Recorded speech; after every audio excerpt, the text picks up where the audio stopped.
All welcome to Blasters arena. Lalangmawia Ralte അഥവാ അപ്പൂയ നിലവിൽ Mohan Bagan super ജയൻസിന് വേണ്ടിയാണ് കളിച്ചുകൊണ്ടിരിക്കുന്നത്.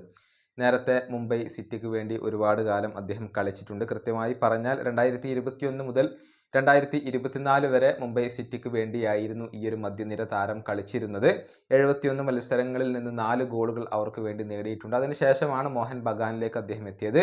ഈ സീസണിൽ അദ്ദേഹം മോഹൻ ബഗാന് വേണ്ടി 19 ISL മത്സരങ്ങളിൽ പങ്കെടുക്കുകയും ചെയ്തിട്ടുണ്ട്. കഴിഞ്ഞ ദിവസം വളരെ രസകരമായ ഒരു പ്രസ്താവന അപ്പൂയ നടത്തിയിട്ടുണ്ട്. അതായത് മുംബൈ സിറ്റി തന്നെ വളരെയധികം സഹായിച്ചു, അതുകൊണ്ട് ഇപ്പോൾ മോഹൻ ബഗാനെ നല്ല രൂപത്തിൽ സഹായിക്കാൻ തനിക്ക് കഴിയുന്നു എന്നാണ് തമാശ രൂപേണ ഒരു മടിയും കൂടാതെ ചിരിച്ചുകൊണ്ട് അപ്പൂയ പറഞ്ഞിട്ടുള്ളത്. അദ്ദേഹത്തിൻ്റെ വാക്കുകൾ ഇങ്ങനെയാണ്: ഞാൻ എൻ്റെ മുൻപത്തെ ക്ലബിനെതിരെയാണ് ഇപ്പോൾ കളിക്കാനിരിക്കുന്നത്. അവർക്കെതിരെ കളിക്കുക എന്നുള്ളത് വളരെ സ്പെഷ്യലായ ഒരു കാര്യമാണ്. എൻ്റെ ആ ഒരു ക്ലബ്ബ് എന്നെ ഒരുപാട് സഹായിച്ചിട്ടുണ്ട്. ഒരു മികച്ച താരമാവാൻ മുംബൈ എന്നെ സഹായിച്ചിട്ടുണ്ട്. അതുകൊണ്ട് എനിക്കിപ്പോൾ മോഹൻ ബഗാനെ കൂടുതൽ സഹായിക്കാൻ സാധിക്കുന്നു. ഇതാണ് ചിരിച്ചുകൊണ്ട് ഇപ്പോൾ അപ്പൂയ പറഞ്ഞിട്ടുള്ളത്. ഏതായാലും മോഹൻ ബഗാൻ അടുത്ത മത്സരത്തിൽ മുംബൈ സിറ്റിയെയാണ് നേരിടുക. നാളെയാണ് ഈ ഒരു മത്സരം നടക്കുക. നമുക്കറിയാം, ഇത്തവണത്തെ ഷീൽഡ് ഇതിനോടകം തന്നെ സ്വന്തമാക്കാൻ മോഹൻ ബഗാന് കഴിഞ്ഞിട്ടുണ്ട്.